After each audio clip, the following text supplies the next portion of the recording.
Bienvenue sur Bible et Vérité, la chaîne où la parole de Dieu est au centre, sans compromis, sans détour, et avec un seul objectif: nous rapprocher de la vérité qui transforme les cœurs. Nous sommes heureux de t'accueillir aujourd'hui, que tu sois fidèle à la chaîne ou que ce soit ta toute première fois ici. Dans cette vidéo, nous allons aborder un sujet profond, parfois inconfortable, mais absolument essentiel pour la vie spirituelle. La manière dont nous pouvons, sans le vouloir, résister au Saint-Esprit. Beaucoup pensent que résister à Dieu signifie se rebeller ouvertement, mais la réalité est bien plus subtile. Il existe des attitudes discrètes, des habitudes intérieures et des choix répétés qui peuvent lentement étouffer sa voix dans nos vies. Si tu as déjà ressenti une forme de sécheresse spirituelle, de confusion intérieure ou l'impression de stagner dans ta marche avec Dieu, ce message est pour toi. L'objectif n'est pas de condamner, mais d'éclairer, de réveiller et surtout de restaurer. Reste bien jusqu'à la fin, car comprendre ces réalités peut marquer un véritable tournant dans ta relation avec Dieu. 1. Ignorer la conviction intérieure du Saint-Esprit. L'une des manières les plus courantes et pourtant les plus dangereuses de résister au Saint-Esprit est d'ignorer la conviction intérieure. Contrairement à ce que beaucoup imaginent, le Saint-Esprit ne s'impose pas par la force. Il ne crie pas, ne menace pas et ne contraint jamais. Son action est souvent douce, précise et personnelle. Il attire l'attention du cœur, avertit l'âme et éclaire la conscience. Mais lorsque cette voix est ignorée de manière répétée, elle devient de plus en plus difficile à discerner. La conviction du Saint-Esprit n'est pas une condamnation. Elle n'a pas pour but de nous écraser sous la culpabilité, mais de nous ramener sur le bon chemin. Elle agit comme une alarme spirituelle qui se déclenche lorsqu'un choix, une parole ou une attitude nous éloigne de la volonté de Dieu. Le problème survient lorsque nous reconnaissons cette alerte et que nous choisissons volontairement de l'étouffer. Au début, cette résistance semble anodine. On se dit « ce n'est pas si grave, je réglerai ça plus tard » ou « Dieu comprend ». Mais chaque fois que la conviction est ignorée, quelque chose se produit à l'intérieur. La sensibilité spirituelle diminue. Le cœur s'endurcit progressivement et la conscience s'habitue au compromis. Ce qui troublait autrefois ne dérange plus. Ce qui faisait prier autrefois devient normal. La Bible nous dit dans l'Évangile de Jean, chapitre 16, verset 8, que lorsque le Saint-Esprit vient, il convainc le monde en ce qui concerne le péché, la justice et le jugement. Cela signifie que la conviction est une œuvre divine, un signe de la présence active de Dieu dans la vie d'une personne. Perdre cette conviction n'est donc pas un progrès spirituel, mais un signal d'alarme. Ignorer la conviction ne rend pas le péché moins grave. Cela rend simplement le cœur moins sensible. Il arrive un moment où une personne peut faire ce qui est mal sans ressentir de malaise intérieur. Non pas parce que l'acte est devenu juste, mais parce que la conscience a été affaiblie par une désobéissance répétée. Ce silence intérieur est souvent mal interprété comme une paix, alors qu'il s'agit en réalité d'un éloignement progressif. Dieu parle souvent dans la douceur. Lorsque cette douceur est continuellement repoussée, la relation avec le Saint-Esprit devient distante. La prière devient mécanique, la lecture biblique perd de son impact, et la vie spirituelle entre dans une forme de routine sans feu. Pourtant, la solution n'est pas compliquée. Répondre immédiatement à la conviction. Obéir rapidement restaure la sensibilité, ravive la communion et garde le cœur vivant devant Dieu. Ignorer la conviction entraîne l'endurcissement. Y répondre ouvre la porte à la transformation. 2. Aimer l'information spirituelle sans accepter la transformation. L'une des résistances les plus subtiles au Saint-Esprit consiste à confondre croissance spirituelle et accumulation de connaissances. Beaucoup de croyants aiment apprendre, écouter des prédications, suivre des enseignements profonds et noter des versets. En soi, tout cela est bon. Le problème commence lorsque l'information remplace l'obéissance et que la connaissance devient un refuge pour éviter le changement. Le Saint-Esprit ne transmet jamais la vérité uniquement pour remplir l'intellect. Lorsqu'il parle, c'est toujours avec une intention précise: transformer la vie. Chaque révélation porte une invitation à l'action. Mais lorsque cette invitation est constamment repoussée, la parole perd progressivement son effet. La Bible nous dit dans l'Épître de Jacques, chapitre 1, verset 22, « Mettez en pratique la parole et ne vous bornez pas à l'écouter en vous trompant vous-même. » Ce verset révèle une réalité profonde. Il est possible d'écouter la vérité tout en se trompant soi-même. Comment? En pensant que l'écoute suffit, alors que Dieu attend une réponse concrète. Aimer l'information sans accepter la transformation crée une illusion de maturité spirituelle. On connaît le vocabulaire chrétien, on reconnaît les principes bibliques, mais certaines habitudes, attitudes ou relations restent intactes. Le Saint-Esprit peut clairement dire « change ceci »,« abandonne cela » ou « pardonne ici ». Et pourtant, la réponse tarde, se négocie ou se justifie. Avec le temps, cette résistance engendre une forme de stagnation. On reçoit encore des messages, mais ils ne percent plus le cœur. La parole inspire, mais ne dérange plus. Or, lorsque la vérité ne dérange jamais, elle ne transforme pas non plus. Le Saint-Esprit est comparé au vent. Le vent n'est pas destiné à être étudié, mais à mettre les choses en mouvement. S'il n'y a aucun mouvement, c'est que quelque chose résiste. Dieu ne cherche pas des croyants impressionnés par la vérité, mais des croyants façonnés par elle. Lorsque l'on refuse d'appliquer ce que l'on sait déjà, il devient difficile de recevoir davantage. Non pas parce que Dieu cesse de parler, mais parce que le cœur n'est plus disposé à obéir. La transformation commence toujours par un pas d'obéissance, même inconfortable. Dès que ce pas est posé, la vie spirituelle retrouve sa fraîcheur. L'information devient alors une semence vivante et non un simple savoir. 3. Traiter le Saint-Esprit comme une sensation plutôt que comme une personne. Une autre manière fréquente de résister au Saint-Esprit est de le réduire à une expérience émotionnelle, au lieu de reconnaître qu'il est une personne divine. Beaucoup de croyants parlent du Saint-Esprit en termes de ressenti, une atmosphère, une sensation, un frisson pendant la prière ou le culte. Bien que Dieu puisse toucher les émotions, le Saint-Esprit n'est pas une énergie impersonnelle. Il est Dieu, avec une volonté, une intelligence et des émotions. Lorsque le Saint-Esprit est perçu uniquement comme un sentiment, la relation devient superficielle et occasionnelle.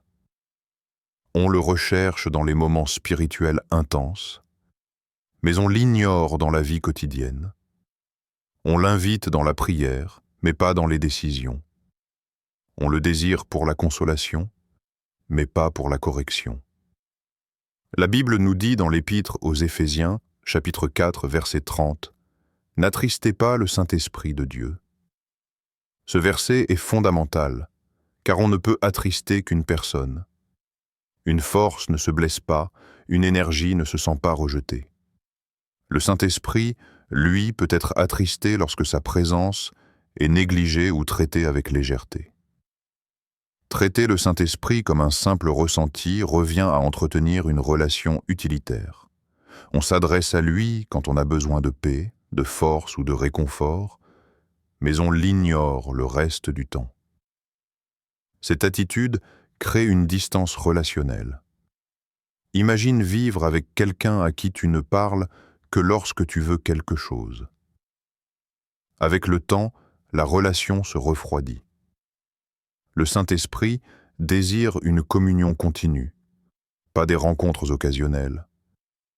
Il veut être reconnu dans le quotidien, dans les silences, dans les choix simples, pas seulement dans les moments spirituellement chargés. Lorsqu'il est réduit à une émotion, sa direction est souvent ignorée, car les émotions ne sont pas constantes. Reconnaître le Saint-Esprit comme une personne transforme la relation. On commence à lui parler, à l'écouter, à tenir compte de sa présence même quand rien n'est ressenti. Et paradoxalement, c'est souvent dans cette fidélité discrète que sa voix devient plus claire. La maturité spirituelle ne consiste pas à ressentir davantage, mais à honorer sa présence en permanence. 4. Étouffer la voix du Saint-Esprit par le bruit et l'agitation constante. L'une des raisons pour lesquelles beaucoup de croyants ont du mal à entendre le Saint-Esprit aujourd'hui n'est pas que Dieu ne parle plus, mais que le cœur est constamment envahi par le bruit. Le bruit n'est pas seulement sonore. Il peut être mental, émotionnel, numérique ou même spirituel. Une vie remplie d'activités, de notifications, de préoccupations et de paroles laisse peu d'espace au silence intérieur où la voix de Dieu se manifeste souvent. Le Saint-Esprit parle fréquemment avec douceur. Il n'entre pas en compétition avec le chaos. Lorsque l'âme est constamment agitée, sa voix est facilement noyée. Beaucoup cherchent la direction de Dieu tout en refusant de ralentir. Ils prient, mais leur esprit est ailleurs. Ils lisent la Bible, mais leur cœur est pressé. Le problème n'est pas l'absence de foi, mais l'absence de disponibilité intérieure. La Bible nous dit dans le psaume 46, verset 10, « Arrêtez, et sachez que je suis Dieu ». Ce verset ne parle pas seulement d'un arrêt physique, mais d'un repos intérieur. S'arrêter, c'est reconnaître que Dieu n'a pas besoin de notre agitation pour agir. C'est dans le calme que l'âme devient réceptive à sa direction. Le bruit constant agit comme un filtre spirituel. Plus il est intense, plus il devient difficile de discerner les impressions subtiles du Saint-Esprit. Les pensées se multiplient, les inquiétudes prennent le dessus, et l'urgence remplace la paix. Pourtant, Dieu ne conduit jamais dans la précipitation confuse. Sa direction est claire, même lorsqu'elle est simple. Créer de l'espace pour le silence n'est pas une perte de temps spirituel, c'est un acte de foi. Cela signifie croire que Dieu parle encore et que sa voix mérite toute notre attention. Parfois, l'acte le plus spirituel n'est pas d'en faire plus, mais de se retirer. Éteindre les distractions, fermer la porte, calmer l'âme et dire simplement « Seigneur, je suis là ». Lorsque le silence devient une discipline, la sensibilité spirituelle se restaure. Les pensées se clarifient, la paix revient, et la voix du Saint-Esprit devient plus discernable. Une vie trop remplie pour écouter Dieu finit souvent trop vide pour porter sa puissance. Le silence n'éteint pas la foi, il la rend plus profonde. 5. Entretenir l'amertume et le manque de pardon dans le cœur. L'amertume est l'un des obstacles les plus puissants à l'action du Saint-Esprit dans la vie d'un croyant. Elle s'installe souvent discrètement, à la suite d'une blessure non guérie, d'une injustice non résolue ou d'une offense mal digérée. Lorsqu'elle n'est pas traitée, elle devient un poison intérieur qui durcit le cœur et affaiblit la sensibilité spirituelle. Le Saint-Esprit est saint, doux et patient. Il agit librement dans les cœurs humbles et ouverts, mais l'amertume crée une résistance intérieure.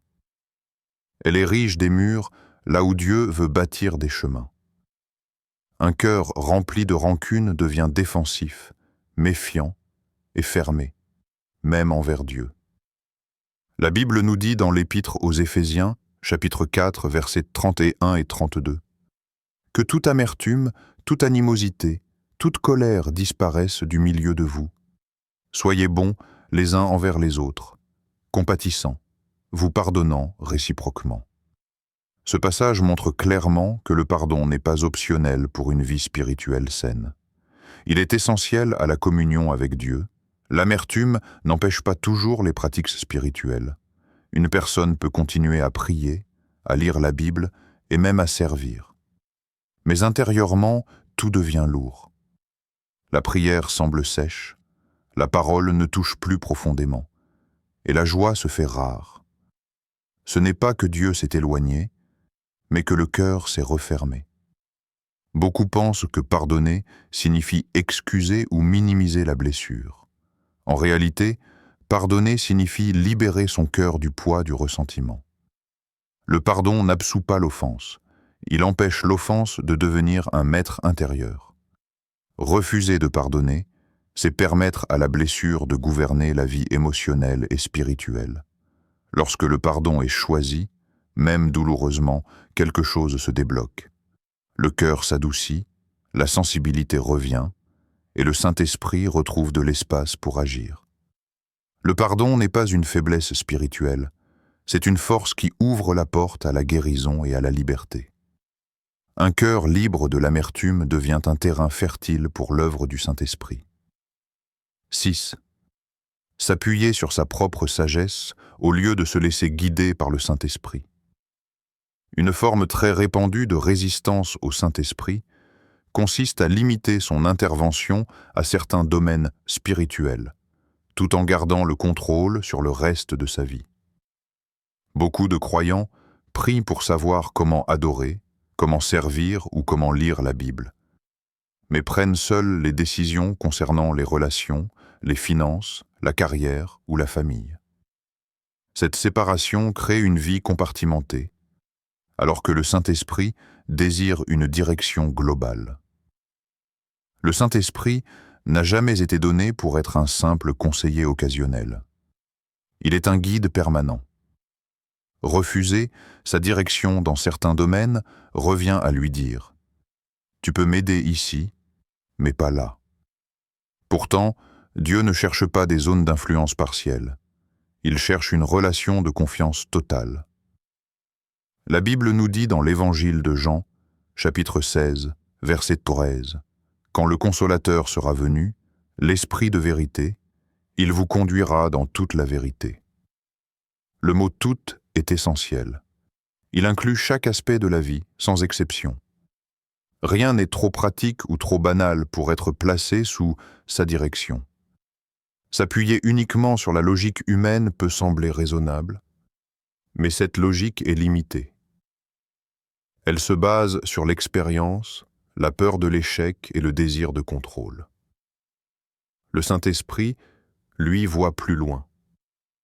Il connaît les conséquences invisibles, les chemins cachés et les opportunités divines que l'intelligence seule ne peut discerner. Lorsque l'on refuse de consulter Dieu dans certaines décisions, on ne rejette pas sa capacité, mais sa seigneurie. Cela crée une résistance subtile, car extérieurement, la foi semble intacte, mais intérieurement, l'indépendance gouverne. Cette attitude empêche souvent la paix durable, car une vie dirigée par le contrôle humain est rarement stable. Se laisser guider par le Saint-Esprit demande de l'humilité. Cela implique d'accepter de ne pas tout comprendre immédiatement. Cela nécessite aussi de ralentir, d'écouter et parfois de renoncer à des choix qui semblent bons mais ne sont pas justes selon Dieu. Pourtant, lorsque cette dépendance est embrassée, la direction divine devient une source de clarté et de sécurité. Le Saint-Esprit ne veut pas seulement influencer la vie chrétienne, il veut la conduire entièrement. Lui, céder le contrôle n'est pas une perte, mais un gain spirituel profond.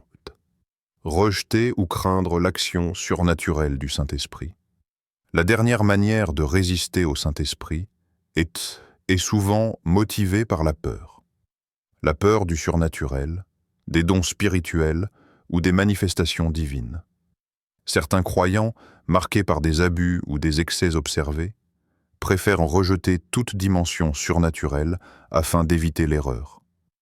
Pourtant, rejeter ce que Dieu a prévu par crainte humaine peut devenir une opposition involontaire à son œuvre. Le Saint-Esprit agit de manière surnaturelle par nature. Les dons spirituels, les paroles inspirées, les guérisons et les manifestations font partie de l'œuvre biblique de l'Esprit. Les ignorer ou les mépriser systématiquement revient à éteindre une dimension essentielle de la vie spirituelle.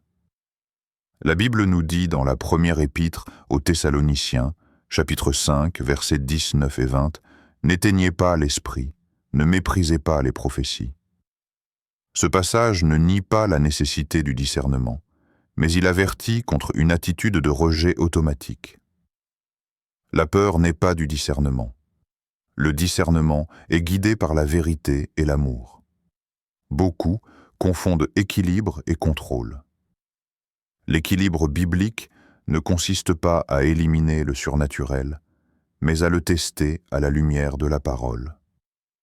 Lorsque la peur gouverne, elle ferme la porte à l'action de Dieu. Or, le Saint-Esprit n'agit pas toujours de manière confortable ou prévisible. Rejeter le surnaturel par crainte de l'erreur peut conduire à une foi intellectuelle, mais sans puissance. La vie chrétienne devient théorique, structurée, mais dépourvue de feu. Dieu ne cherche pas une foi figée, mais une foi vivante, enracinée dans la vérité et ouverte à son action. Cela ne signifie pas accepter tout sans discernement. La maturité spirituelle consiste à examiner, à prier et à juger selon les Écritures, sans étouffer ce que Dieu veut faire. Lorsqu'un cœur reste humble et ouvert, le Saint-Esprit guide dans la sagesse et protège des excès.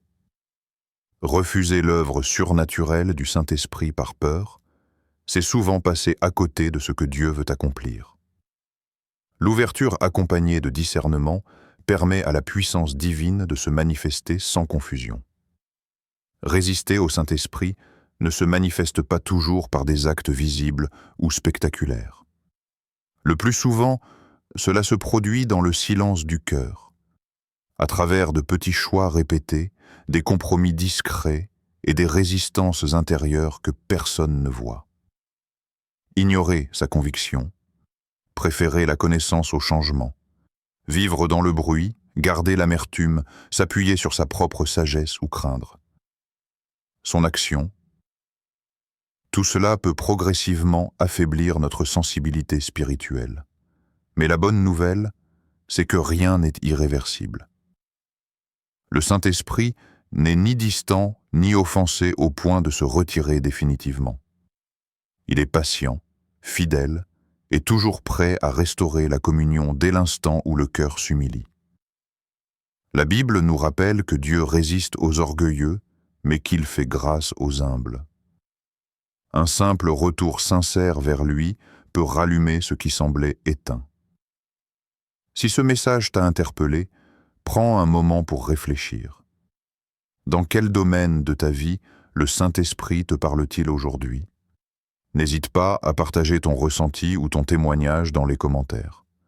Tes mots peuvent encourager, réveiller ou fortifier quelqu'un d'autre.